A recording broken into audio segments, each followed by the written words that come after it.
အားလုံးပဲမင်္ဂလာပါဒီနေ့ဗီဒီယိုလေးမှာကတော့ဘာကိုပြသွားပေးမှလဲဆိုလို့ရှိရင် intention ပေါ့နော် mathematical intention ကိုအသုံးပြုပြီးတော့ဘယ်လိုတက်တည်ပြချက်တွေလုပ်လို့ရတယ်လဲဆိုတာကိုပြပေးသွားမှာဖြစ်ပါတယ်အဲ့တော့ပြီးခဲ့တဲ့ဗီဒီယိုမှာတော့ငါအရှင်းပြတဲ့အခါမှာဒီတွက်ချက်မှုတွေမပါတဲ့အတွက်ကျောင်းသားတွေကနားလည်ရခက်တယ်လို့ပြောလာတဲ့အတွက်ကြောင့်မလို့ဒီနေ့တော့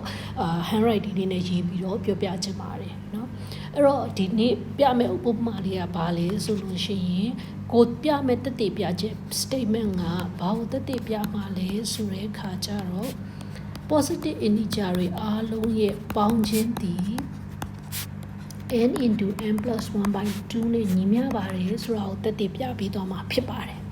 အဲ့တော့ဒါကို basic intention method ပေါ့နော် mathematical intention ကိုအသုံးပြုပြီးတော့တက်တည်ပြမယ်ဆိုရင်ပထမဆုံးစပြီးတော့လုပ်ရမယ့် basic step ကနေကြည့်ရအောင်ဒါဆိုရင်ဒီကိစ္စအတွက်ပထမဆုံး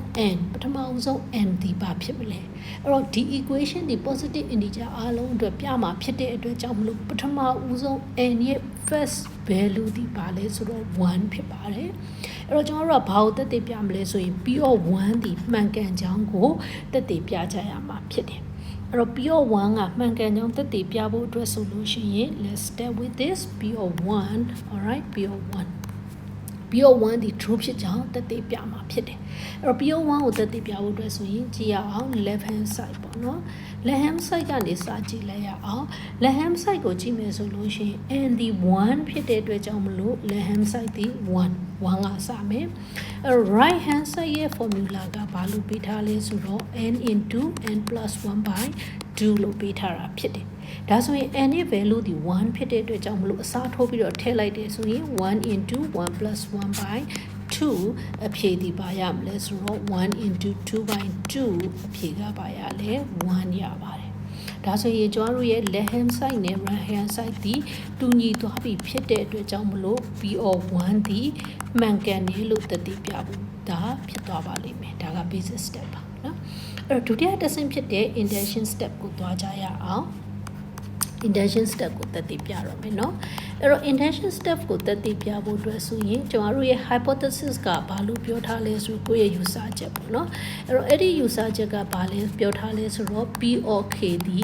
true မှန်ကန်ပါတယ်လို့ပြောထားတယ်တနည်းအားဖြင့်ပြောရင် p of k မှန်တယ်လို့ဆိုလိုခြင်းဒီ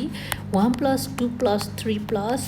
k အထိပေါင်းခြင်းဒီဘာနဲ့ညီတယ်လဲ k into k plus 1 by 2နဲ့ညီတယ်လို့ပြောတာ ਨੇ အတူတူပါပဲဟုတ်ပြီနော် okay ဒါဆိုရင်ကျွန်တော်တို့ဆက်သွားရအောင်ဘာလို့တက်တည်ပြရမှာဒီ intention step မှာ p of k plus 1ဒီ true ဖြစ်ကြောင်းကျွန်တော်တို့တက်တည်ပြကြရမှာဖြစ်တယ်ဒါဆိုရင် left hand side ကနေစရအောင် left hand side ကိုစရဲဆိုရင်1 plus 2 plus 3 plus and so on plus k plus 1ရမယ်ပေါ့နော်တော့ k plus 1ထိပေါင်းပါဦးဒါဆိုကျွန်တော်တို့ရှေ့က1ကနေ k ထိပေါင်းထားတဲ့ရလဒ်ဒီခုနက hypothesis အရ k into k plus 1 by 2ဖြစ်တယ်အဲ့တော့ကျွန်တော်တို့ k plus 1နဲ့ထည့်ပေါင်းကြည့်မယ်နော်ထည့်ပေါင်းကြည့်တော့ညှိလိုက်တယ်ပိုင်းချိန်ညှိလိုက်တဲ့အခါမှာ k into k plus 1 plus 2 into k plus 1ရမယ်ဒါဆိုရင် k plus 1ကိုပုံထုတ်လိုက်မယ် k plus 1ကိုပုံထုတ်လိုက်ရင်ဘာရမလဲ k plus 1 into k plus 2 by 2ရသွားပြီ okay ဒါကကိုယ့်ရဲ့ left hand side ဖြစ်တယ် right hand side ကိုကြည့်ရအောင် right hand side ကဘာပေးထားသလဲ n into n plus 1 by 2လို့ပေးထားတယ်ဒီနေရာမှာကျွန်တော်တို့ k ဒီ n ဒီ k plus 1ဖြစ်တဲ့အတွက်အစားသွင်းကြည့်ရအောင် k plus 1ကိုအစားသွင်းလိုက်တဲ့အခါမှာကျွန်တော်တို့ဘာထွက်လာမလဲဆိုတာကိုကြည့်မယ် k plus 1 into k plus 2 by 2ဒါဆိုရင် left hand side နဲ့ right hand side နဲ့ညီသွားပြီ left hand side နဲ့ right hand side နဲ့ညီသွားတာဖြစ်တဲ့အတွက်ကျွန်တော်တို့ဘာပြောနိုင်တယ်လဲ p of k plus 1ဒီ true ဖြစ်တယ်လို့ယူဆလို့ရသွားပြီ okay ဒါဆိုရင်ကျွန်တော်တို့တက်တည်ပြချက်နှစ်ဆင့်ပြီးသွားပါပြီ p of 1ဒီလည်း true ဖြစ်တယ်လို့ကျွန်တော်တို့တက်တည်ပြခဲ့ပြီ p of k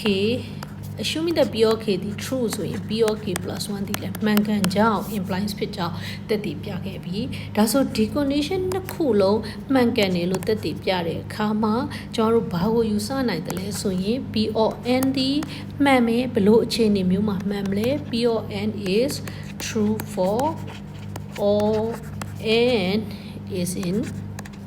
positive integer ပေါ့ ပေါ့နော်အဲ့တော့ positive integer အားလုံးအတွက် pure and ဒီမှန်ကန်တယ်လို့သက်သေပြပြီးဖြစ်သွားပါလိမ့်မယ်အဲ့တော့ဒီ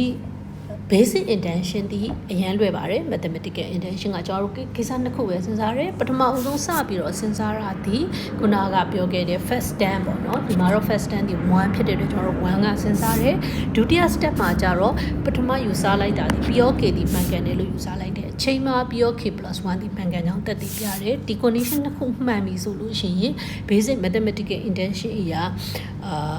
ဒီပေးထားတဲ့ statement ဒီမှန်ကန်လိမ့်မယ်လို့ကျွန်တော်တို့ကသက်သေပြတာဖြစ်ပါတယ်အားလုံးကိုကျေးဇူးတင်ပါတယ်နောက်သင်ခန်းစာတစ်ခုမှာတော့ strong intention ကြောင့်ကိုကျွန်တော်ပြပြပေးတော့